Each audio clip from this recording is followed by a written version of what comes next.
kita lagi ada di Porsi Podcast. Terus kita juga kedatangan tamu nih, si Tobi. Ya, Pangeran tapi ya buat yang belum tahu, Tobi itu dulu wakil presidennya Porsi angkatan 2017.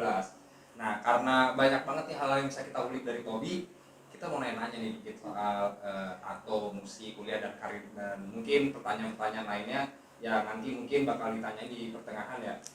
Oke, jadi boleh kenal dulu nggak, Tob? Kira-kira nama panjang lu siapa, dari mana? Gua nama panjang gue Tobias Adrin, Oke. Bogor pastinya. Gua kuliah di Telkom pasti karena ini podcast Porsi. Iya, nggak mungkin ada untak dong. Iya dong. Nah, terus? Gua jurusan manajemen desain. Oke, berarti lu jurusannya DKV ya berarti ya? Iya, DKV. Oke, jadi lu mungkin cukup interest sama bidang seni mungkin ya? Bisa dibilang gitu ya? Iya, seni dan desain. Lu punya basic nggak tapi di seni? Basic di seni, kalau kita bilang seni kayaknya enggak deh. Oke. Karena sebenarnya gua lebih condong di desain. Di desain? Iya. Nah, desain sama seni itu emang beda apa gimana? Desain sama seni itu beda banget ya. Kalau Oke. seni itu lu mengekspresikan apa yang lu pengen. Oh, itu desain? Itu seni Oh, tuh. seni. Lu pengen bikin apapun, lu buat. Oke. Tapi kalau desain lu harus mecahin masalah. Kalau misalnya pendeskripsiannya misalnya seni itu ideologi lu, tapi desain itu ada fisik yang bakal ada gitu, ada outputnya. Ya, jadi kalau seperti gini, desain harus memecahkan masalah dan membantu orang. Membantu apapun ya, bukan orang.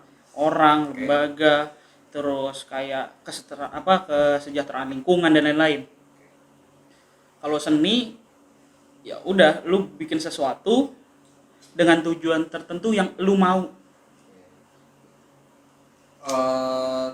Kalau lu kan masuk jurusan DKV nih, Top ya. Iya. Gue pribadi pun juga dulu pengen masuk DKV kan, cuma gue nggak ada basic sama sekali di bidang desain. Nah, kalau di jurusan DKV itu emang harus orang yang punya basic di bidang seni, atau emang ya udah lu kalau pengen masuk DKV masuk aja gitu, nggak harus punya basic? Buat gua sebagai desainer, seenggaknya lu punya taste. Oke. Pertama itu. Kedua, lu harus punya yang namanya lu bisa gambar. Nggak usah bagus. Gambar tuh nggak usah bagus. Gambar tuh cuman buat perantara. Misalkan lu mau bikin sesuatu, lu jadi bisa ngeluarin di kertas buat pengingat atau buat sebagai dasar aja. Gitu. Walaupun misalnya cuma gambar gunung terus tani yang fit gitu. Iya, nggak apa-apa. Sawah gitu Nggak apa-apa. Oh, Lu kayak mau misalkan lu gini, lu mau ngedesain poster, ya lu cuman gambar. Oh, gue mau naro buletan di sini, gue mau naro fontnya di sini. Gitu, itu tuh yang kepake. oke. Tapi lu ada satu public figure yang seniman yang lu ini nggak, yang lu sukain gitu? Lu ngefans banget gitu sama si orang ini, ada nggak? Kira-kira? Gue suka banget sama Kaos, kalau Kaos. lu tahu. Oke. Kaos, terus gue suka sama Kaos itu yang XX itu kan sih? Iya, Oh, iya, yang iya. Snoopy yang X, Iya, iya. Mickey Mouse ya itu tuh. Terus? Terus gue juga suka seniman siapa lagi ya? Kalau yang lokal? Lokal, aduh, gue bingung kalau lokal. Lebih baik mungkin Enggak. Siapa tuh? Aryan Seringai. Ada yang seringai. Aryan Seringai sama mungkin Fajar Alanda sama Anggares, 3 orang itu. Oh. Kalau gua pribadi sih, gua lebih suka sama Mohan sih ya, karena dia punya Tanksomnia. Iya, itu juga dia desainnya sangat pemecahan masalah, Iya, cakep iya. banget itu. Apalagi Gue ngikutin Mohan sih, dan dia emang punya karya-karya yang menurut gue mungkin ya untuk beberapa orang idenya nggak sampai gitu. Nggak tahu sih, gue kan emang bukan orang yang paham banget seni ini, tapi menurut lu si Mohan tuh salah satu orang yang perlu diperhitungkan nggak dalam bidang seni ya? sangat kalau menurut gua. Apalagi pas dia yang Insomnia ngeluarin kayak dia ngeluarin apa tuh? Yang kemarin kondom lah. Terus dia ngeluarin kayak si cincin, terus apa lighter apa. Itu kayak anjing, ini sih cakep sih. Pengekspresiannya maksudnya dalam bentuk apapun ya fair-fair aja ya. Iya. Kondom mungkin untuk beberapa orang tabu banget kan ya? Iya. Ya kan ya? Ya. Tapi itu kan pemecahan masalah. Kalau tato menurut lu seni apa bukan? Termasuk seni nggak tuh tato? Tato itu seni pada zaman dulu. Zaman dulu Iya, kalau buat gua sekarang tato sebagai desain. desain. Iya. Oke. Kenapa tuh yang bisa ngebedainnya? Zaman dulu lu tatoan, pada zaman dulu nih bener-bener yang zaman dulu ya, kayak tato Mentawai, Dayak dan lain-lain. Lu ditato sebagai lu udah mencapai sesuatu, Oke. terus lu keturunannya siapa, lu kasta dan lain-lain. Kalau sekarang kan gue bilang desain, kenapa? Ini pemecahan satu masalah. Oke. Misalkan gue ngerasa anjing kok hidup gue gini-gini aja nih, gue butuh penyemangat. Oh, gue tato yang bisa motivasi gue. Oke, oke. Berarti mungkin kalau sekarang itu jatuhnya tato bukan seni tapi lebih ke achievement buat lu pribadi ya. Iya, Pencapaian lu dalam hidup misalnya lu dapet uang 10 juta buat perayaannya lu ngetato misalnya iya, angka iya. 10 juta kayak gitu ya kalau sekarang. Oke. Tapi ada juga ya, maksud gue ada juga beberapa tato artis yang terkenal, mereka kan cuman bisa satu gaya desain, gaya tato tuh. Iya, ya. Itu mungkin memang seni karena mereka bikin apa yang mereka mau.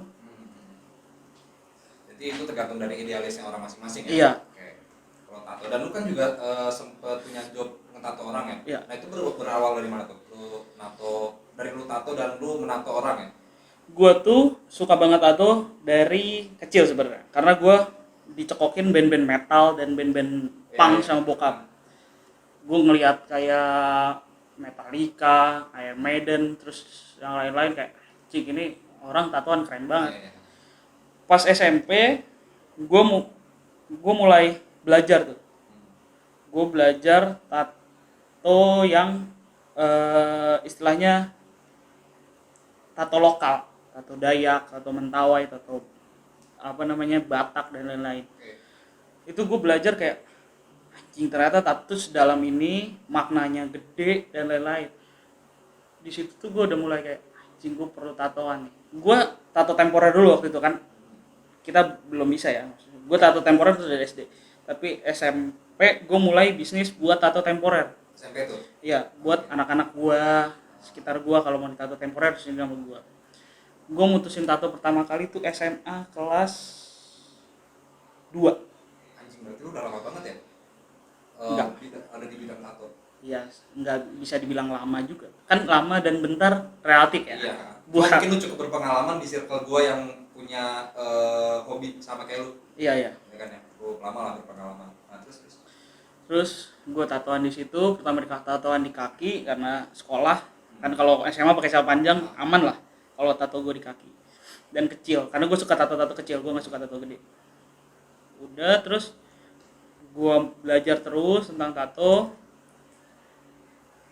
Pas gue semester 4 ya, semester 3 atau semester 4 gue mulai tato yang gede. 2018 berarti. 2000 enggak, berarti iya ya, awal gue ngejabat tuh 2018 Iya, ya. 18 ya. 18 pertengahan. Berarti semester 2 dong. Enggak nih, semester 4 ya benar. Gue mulai tato yang agak gede di sini. Yang dan keluar gitu. Gue mulai memberanikan diri buat tato keluar. Tapi Dan lu dibolehin tuh sama orang tua lu? Didukung. didukung sih kalau buat gue ya. Kalau menurut gue sih didukung karena mereka nggak pernah ngomel tentang tato gue, nggak pernah nanyain tato gue gimana. Mereka welcome aja sebenarnya. Mau gue tatoan, tindikan, terserah lu aja. Nah baru pas 2000 berapa tuh? 19 gue beraniin diri buat bikin usaha tato kecil-kecilan. Yang sebenarnya itu gue bukan cari uang, karena gue suka banget aja natoin orang tuh suka. Dan gue pilih handpoke karena itu yang teknik yang dari awal, dari SMP itu gue pelajarin kan, handpoke kan, yang pakai tangan gak pakai mesin, itu gue pelajarin terus. Atau handpok namanya ya? Ya. Oke, berarti lu emang spesialis handpok ya? Lu Spesialis gue ada di handpok. nama toko ini nggak? Bukan, sorry. Maksudnya usaha? Ada apa namanya Chopsticks. Chopstick. Yo. Oke, berarti buat kalian yang pengen nato bisa ke Chopstick ya. Kira-kira misalnya kalian mau nato itu bisa ke Tobi karena mungkin Tobi ini cukup berpengalaman lah di bidang pertatoan ya. Oke, terus apa lagi tuh Tob yang bisa lu ceritain soal tato? Apa ya, aneh sih tato gue. Mungkin gini sih Tob. Let's talk about era Soeharto ya. Waktu era Soeharto kan mungkin stereotip orang-orang terhadap tato itu kan preman, bahkan ya bisa dihukum mati gitu karena lu dianggap orang yang jahat gitu mungkin ya, dalam tanda kutip jahat, Nah, sampai sekarang tuh stereotip itu masih ada nggak sih menurut? Masih Masih ada? masih ada di beberapa tempat ya. Mungkin di kota besar kita nggak pernah nemuin. Ya mungkin ya. Kayak di Jakarta, Bandung, Bogor dan sekitarnya itu lu nggak bisa nemuin ya kayak gitu. Cuman kalau lu datang ke daerah-daerah yang memang kayak kemarin gue habis Purwokerto, terus gue kayak pernah ke daerah-daerah kayak yang agak terpencil, itu stereotip itu masih banyak. Mungkin karena mereka masih close minded sama soal kebebasan dalam mengekspresikan diri ya. Sebenarnya bukan Tato. mereka, kalau menurut gue orang-orang itu bukan close minded, tapi orang-orang itu kurang edukasi. Oke. Nggak ada edukasi yang nih orang tatoan tuh bisa gini, bisa gini, bisa gini. Dan kalau menurut gue pribadi ya, gue maksudnya emang bukan orang yang ingin ditato, dan gue juga mungkin belum mau untuk bertato. Cuma kalau menurut gue pribadi, tato tuh gimana kepribadian orang. Jadi gue menyampingkan agama ya, walaupun maksudnya gue melihat dari perspektif agama Islam emang nggak boleh, cuma gue menyampingkan itu. Menurut gue tato tuh ya terserah lu mau nato terserah. Gue nggak terlalu gimana ya, bukan tipikal orang yang maksudnya apa harus agama gitu. Iya. Kalau menurut gue ya itu kebebasan lo aja, lu mau nato ya terserah gitu. Bahkan teman gue juga ada yang Islam pun juga tatoan gitu. Dan yang gue lihat sekarang tato tuh banyaknya buat gaya-gayaan doang nggak sih? Iya, banyak banget yang nato ke gua. Gue menemukan beberapa orang yang tato tanpa arti. Ikut-ikutan aja ya, Iya. tren gitu. Ikutan tren, ikutan. Kayaknya dia ngelihat orang tatoan Keren gitu. keren, tato. Padahal satu tato tuh maknanya tuh harusnya dalam, banyak dan dipikirin. Karena itu ya sekali dalam hidup lu nggak sih? Iya. Nah, Dan pokoknya kalau nato tuh jangan pernah dihapus. oke. Itu tuh haram banget kalau buat. Walaupun bisa kan ya. Walaupun bisa. Nah, Dan sekarang lu bisa ngapus tato dimanapun ya. oke. Nah kalau dari tato yang ada di badan lu nih, ada nggak satu tato yang paling memorable banget buat lu? Ini tato lilin gue. Lilin yang mana tuh? Ini nih. Oke. Nah, kenapa tuh? Lilin gue ini. Jadi gue pas kecil tuh gue langganan majalah Bobo, tau kan lu? Ya tahu. Majalah Bobo. Yang kelinci itu. Iya, bokap gue tuh orang yang lu mau setolol apapun yang penting lu baca. Jadi Sampai gue, sekarang? iya, Sampai sekarang? enggak. Oh. Gue sekarang udah high magazine gitu, iya. yang Rolling udah di Stone ini. gitu. Nah, terus. Pada zaman itu kayak gue dikasih Bobo, terus gue pernah satu kali baca, itu bener-bener ngingetin gue sampai sekarang, dan itu yang jadi pedoman gue dari gue kecil. Jadi ada satu cerpen, dia bilang gini, lilin itu ada dua sisi. Oke. Lu bisa nerangin satu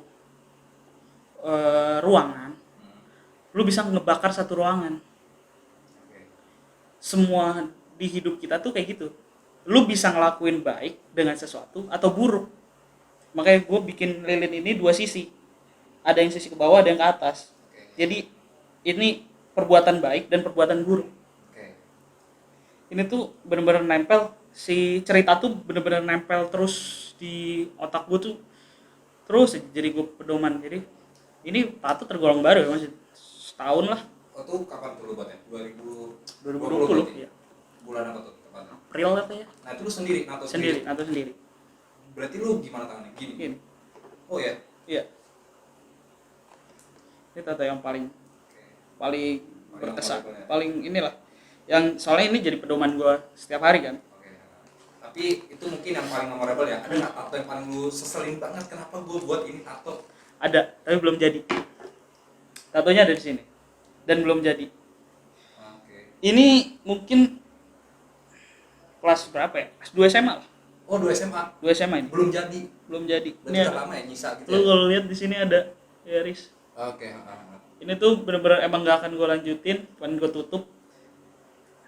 Karena ini maksud gue waktu itu pernah lihat ada aja, maksudnya ih keren gambar gunung. Oh iya. Terus gue mau nyoba gambar gunung, terus kayak gunungnya tolol gitu, nggak beres gitu, terus akhirnya Iya. apaan sih, terus udah tato, terus gue lepas. Oke. Tapi nyokap lu sama bokap lu termasuk orang yang maksudnya ya udah ngebebasin lu mau nato terserah, nggak terserah. Bokap nyokap gue tuh sangat membebaskan. Chopstick tato ini yang biayain awal bokap gue. Oh iya. Iya, Berarti lu cukup beruntung ya orang tua kayak gitu ya. Ya sangat maksudnya, beruntung. membebaskan lu dalam berekspresi lah ya. Iya, ngomongin soal seni selain tato, ada nggak seni lain yang lu interest banget selain tato? Ilustrasi. Ilustrasi. Nah, itu dalam bentuk apa tuh? Khususnya ilustrasi di dark illustration. Dark illustration tuh Kayak lu pernah lihat cover album metal? oke. Nah, itu bos. Satanis macam gitu kali ya. Satanis, iya. Oke. Tapi gua lebih banyak gambar gua ceritanya tentang Alkitab. Oke. Jadi gua ngebawa sisi gelap ke sisi terang. Oke. Berarti lo berusaha untuk ngasih dimensi lain ya, perspektif lain dari si dark apa tadi? Dark illustration. Dark illustration ke yang mungkin ada side tracknya loh di antara banyaknya dark illustration ya. Oke. Itu yang gua maksud dari sini juga. Lu bisa pakai dark illustration buat iblis-iblisan, satanik-satanikan, tapi kan lu juga bisa pakai buat si kebaikan juga. Ya emang gue menilai menurut gue anak seni adalah orang yang open minded banget gitu. Maksudnya dia bisa menjabarkan satu ilustrasi dalam berbagai aspek gitu. Iya. Misalnya kayak dark illustration, lu bisa aja nyambungin ke agama mungkin terus kehidupan kayak gitu sih. Emang menarik sih bidang seni ya. Gue juga tipikal orang yang interest sama seni, cuma gue mungkin ya nggak sehebat lu gitu dalam misalnya pengaplikasiannya. Gue juga nggak hebat-hebat amat. Tapi kalau dipamer sama gue mah jauh tau, maksudnya ya lu lebih jago lah berarti gitu ya. Ada satu orang pernah bilang ke gua, orang tuh bukan nggak bisa gambar, tapi dia nggak mau belajar. Tapi ada yang nggak mau belajar ya, tapi ada yang dia mau belajar tapi nggak bisa toh. Tapi akhirnya jadi aneh. Ada ciri khas sendiri pasti. Oke. Itu mungkin sama halnya kayak gue pernah dapat omongan dari teman gue, gambaran abstrak. Kenapa gambaran abstrak itu dinilai mahal? Karena cuma bakal sekali doang buatnya. Iya. Gitu. Dan itu emosi. Oh ya. Abstrak tuh emosi. Oke. Makanya dia mahal. Emosi orang kan nggak selalu seperti itu setiap saat. Sama ini sih gue dapat omongan dari Pak Haji ya soal seni. Kenapa ada seni itu bisa dibayar mahal padahal gambarnya cuma simpel gitu. Maksudnya apa sih yang lu nilai dari satu gambar ya? Contohnya mungkin lu tahu ya gambar pisang pisang yang seret gitu. Iya. Itu kan banyak perspektif ya. Ada orang yang ngomong karena si orang ini itu adalah komedian, terus dia pakai soatif nggambarin kalau ya ada kalanya dia bisa serius gitu. Kayak banyak perspektif gitu. Emang seni kayak gitu ya? Iya. Tapi itu orang sebenarnya ada yang lebih parah. Itu siapa sih namanya? Aduh, gue lupa namanya. Anjing, nama orang Prancis itu deh. Terus? Dia pernah orang hidup dia tempel pakai selotip itu memang. Emang dia terkenal dengan itu. Ya, emang kalau gua sebagai orang yang mungkin nggak ngerti seni atau mungkin orang lain nganggapnya gila nggak sih? Iya. Anjing nih orang. Apalagi ada nama seniman Amerika kemana gitu. Namanya Banksy. Okay. Dia ngejual karya. Lu kalau pernah lihat ada gambar anak kecil megang balon. Anak kecil megang balon gitu. Ya. Balonnya warna merah. Itu bikinan dia. Gambar tuh? Iya. Enggak. Dia kan graffiti art kan. Oke. Jadi di kertas kecil itu lukisan tuh laku berapa miliar gitu. Habis laku langsung dihancurin sama dianya. Jadi ternyata di ininya tuh ada penghancur kertasnya. Jadi pas udah dibeli itu langsung turun dan hancur. Nah cuma gue nggak tahu ya, gue mau posisikan diri gue sebagai orang yang ngerti seni ya. Kalau misalnya gue ngomong anjing goblok banget, gue masa mau beli karya ber-mm-an gitu dengan karya yang menurut gue nggak jelas, itu kenapa ya bisa dibayar sampai semahal itu gitu? Kalau ada orang mikir gitu, kalau menurut gue wajar ya. Iya nggak sih? Iya dong. Wajar. Realistisnya kan realistis dong. Bayar karya yang nggak jelas ya. Iya. Realistis. Gue pun juga kayak anjing ngapain? Iya. Gue sebagai orang yang belajar seni, belajar desain, gue juga pikir anjing ngapain? Tapi di balik itu tuh ada makna-makna yang mau mereka bawa. Oke. Ya itu mungkin orang-orang itu yang penikmat seni ya. Gue juga pengen gitu suatu saat nanti gue datang ke museum, gue perhatiin gitu kayak misalnya satu gambar ini tuh artinya apa ya, karena pasti ada artinya gitu loh. Kayak bahkan warna pun juga ada artinya kan. Warna ada. Setahu gue tau dari teman gue yang agamanya Kristen ya, kenapa zaman dulu itu warna abu itu sampai sekarang mungkin ya warna coklat atau abu deh gue sorry, itu tuh mahal karena waktu itu dipakai di gambarnya Bapak Yesus kalau nggak salah. Itu benar nggak sih? Warna apa? Gue lupa deh. Warnanya benar-benar diagungkan banget karena pernah dipakai di satu tokoh gede ya, tokoh besar. Yang padahal yang ngebikin gambar Yesus itu orang-orang Yunani kan. Yang jadi gambar Yesus itu gambar dewa Yunani yang jadiin Kristen. Makanya gue juga agak bingung sama orang-orang yang kayak mendewa-dewakan warna itu sebagai warna Tuhan, warna agama. Kalau menurut gue itu cuman orang yang pengen gambar aja, pengen tahu sosoknya tapi gak pernah lihat.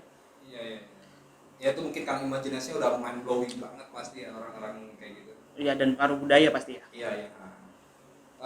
Gue tuh sempat nge-stalking nih IG lu dan di salah lu beberapa nge-spotlight soal musik. Iya. Nah, lu kan kayaknya interest banget nih di musik nih. Nah, ada genre yang lu paling sukain nggak dari musik? Punk. Punk. Pasti dah.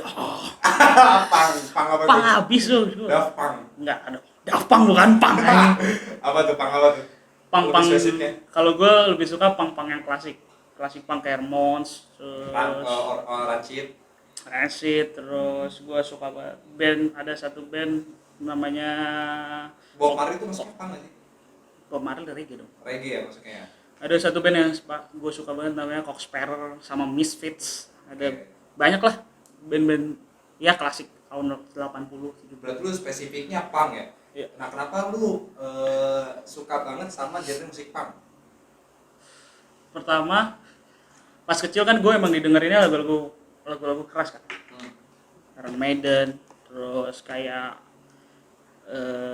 Sepultura yang lagunya cuman orang kumur-kumur yang anjing kata gue. Tapi gue tuh ngeliat itu anjing keren juga. Tapi menurut gue itu terlalu keras dan gak bisa gue ngertiin artinya. Terus pas gue SMP, temen gue tuh ngasih ini ada albumnya All Time Low, popang, bukan punk yang punk beneran ya, itu popang. Terus gue dengerin, anjing kok lagunya menye lagu tentang cinta, tentang seks, tentang kehidupan bebas. Anjing ini mah buat orang sedih kata gue. Tapi gue suka nih sama apa musiknya yang chordnya dikit dan lain-lain. Terus pas gue 3 SMP tuh gue belajar gitar kan. Gue belajar lagu-lagu keras tuh. Lagu-lagu luaran keras-keras. Susah kata gue. Lagu-lagu keras tuh anjing susah banget ini, Pak. Terus gue dengerin Ramones. Ramones tau. Gue dengerin Ramones. Terus gue cari chordnya, anjing gampang. Terus gue ngulik, oh Ramones ini band punk. Gue kulik yang lain. Ternyata band punk cuma 3 chord, 2 chord. Ada 2 chord tuh namanya anjing kok gue lupa. Dana. Bukan. Pokoknya judulnya tuh apa ya? Ada kok gue lupa. Pokoknya ada deh. Kok gue jadi lupa. Itu kuncinya cuma 2. Kata gue anjing gampang. Misfits cuma 3. Udah gue dengerin ini.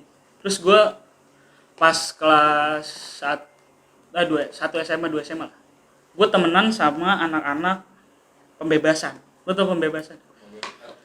Pembebasan tuh orang-orang anak muda yang politik. Terus mereka pokoknya demo dan lain-lain gitu-gitu. Terus gue dekat sama mereka. Tuh gue dikasih tahu tuh. Gue waktu itu belum tahu punk itu ini ya, apa namanya, ideologi dan lain-lain. Gue cuma tahu punk tuh yang di jalanan. Ya, hidupnya bebas ya. Terus gue ceritain, punk tuh ideologinya gini. Anjing kata gue. Ini cocok sama gue. Ideologinya bagus. Dan ini yang gue yakinin dari dulu. Kayak anti kemapanan, terus kayak apa namanya? Kegilaan mereka. Idealisan mereka ya. Iya, kayak DIY. Gue tuh suka banget emang DIY kan. Kalau bisa semua yang itu yang gue punya tuh harus di DIY. Harus dibikin sendiri. Terus kayak anjing, ini kayaknya gue, dan buat gue musiknya asik. Lu keras tapi lu bisa dengerin liriknya. Bos, abang-abangan gue itu mah gue respect ya. Yang gue bisa sayang banget adalah kenapa lukisan-lukisan karya-karya Indonesia lebih banyak di luar. Kalau buat seni, yang paling seni kalau menurut gue yang bikin Indonesia tiba-tiba aware seni naik itu Alip John. Buat lu semua anjing lu semua. Giddy up, giddy up, giddy up, giddy up, giddy up, giddy up, giddy up, giddy up, giddy up.